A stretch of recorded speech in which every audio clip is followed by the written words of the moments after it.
guys, so for today ay samahan niyo akong mag-review dahil may 4 exams pa kami bukas.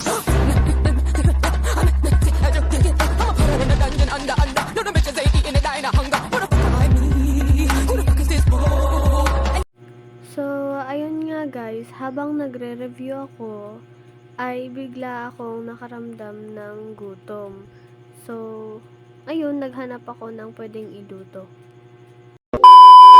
One eternity later. So, ayun, finally nakahanap ako ng pansit canton at itlog.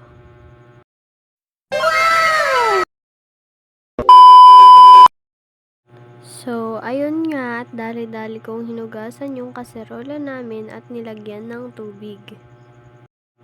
Pagkatapos ay isinalang ko na ito at hihintayin na lang natin itong kumulo. One eternity later. At nung kumulo na nga yung tubig, ay dali-dali ko nang nilagay yung noodles para maluto. Nang maluto na yung noodles, ay sinala ko ito at sinet aside muna upang palamigin. Ang susunod naman natin gagawin ngayon ay maglaga ng itlog. Takpan natin ng kaserola at hintayin natin na malaga yung itlog. So, habang hinihintay nating malaga yung itlog, ay lagyan na natin ng pampalasa ang ating pansit canton. One eternity later.